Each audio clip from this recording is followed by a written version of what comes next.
Gerindra belum tentukan calon wakil presiden yang akan mendampingi Prabowo Subianto. Ketua Umum PAN Hatta Rajasa pun belum pasti akan jadi cawapres dari Gerindra.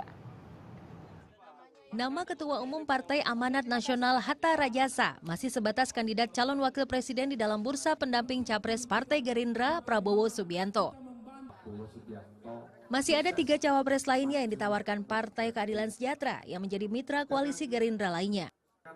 Kalau Pak Hatta sudah jelas diajukan oleh PAN, karena hasil Rakernas PAN kemarin kita terima langsung dari DPP PAN yang dihadiri juga oleh Pak Prabowo, menyerahkan Pak Hatta sebagai cawapres dari PAN, menjadi bersama dengan Pak Prabowo. Tapi kita akan bicarakan dengan mitra koalisi kita.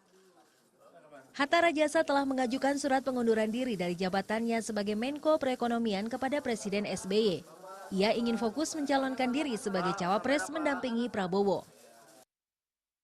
Sementara Anies Mata, Hidayat Nur Wahid, dan Ahmad Heriawan menjadi tokoh yang diajukan PKS. Partai Persatuan Pembangunan justru tidak menawarkan satupun sosok pendamping. Di sisi lain, Gerindra juga masih membuka kesempatan bagi Golkar untuk bergabung dengan koalisinya. Kita ingin bekerja sama juga dengan Partai Golkar. Nah, sejauh ini komunikasi masih berlangsung. Kemarin sore juga Pak Prabowo bertemu dengan Pak Abu Rizal Bakri. Ya, kita lihat nanti masih ada beberapa hari ini kan, apalagi Partai Golkar juga akan melakukan Rapimnas ya. Hingga kini Gerindra belum selesai membentuk koalisi. Sang Ketua Umum masih menggalang dukungan diantaranya dari mantan Capres PKB Rhoma Irama dan Rahmawati Soekarno Putri. Rifan Yuyastono melaporkan untuk NET. Bicara mengenai capres dan cawapres, hari ini dari Koran Tempo memang ada satu artikel yang menarik. Jadi KPK meminta para capres dan juga cawapres untuk segera melaporkan harta kekayaan mereka karena data-datanya ini sudah cukup lama begitu. Dari data terakhir yang memang sudah diberikan oleh Joko Widodo saat itu, saat Joko Widodo mau jadi Gubernur DKI Jakarta. Saat itu 27,3 miliar rupiah. Sedangkan Prabowo Subianto terakhir melaporkan harta kekayaannya itu pada tahun 2003 dan harta kekayaannya itu 10,2 miliar rupiah. Pada saat itu ya 2003, pada saat itu 11 tahun yang lalu. Tapi ini menarik sekali loh, berarti memang kan politik ini masih cair ya, koalisi ini masih cair. Ini juga sesuatu yang mengejutkan di mana kemarin itu orang kan sudah sempat menggadang-gadang Prabowo berjasa gitu ya, sebagai pasangan Prabowo dan juga Hatta Rajasa. Kalau misalnya kita lihat peta perpolitikannya berarti sampai sekarang masih belum jelas, apalagi posisi Golkar. Yang kemarin juga kalau kita lihat tadi dari pernyataan Fadlizon, Gerindra mengatakan bahwa kita ingin bekerjasama dengan Golkar. Oke, itu Gerindra ya, satu. Terus kubu PDI Perjuangan juga kemarin Abu Rizal Bakri sudah ketemu Pasar Gembrong.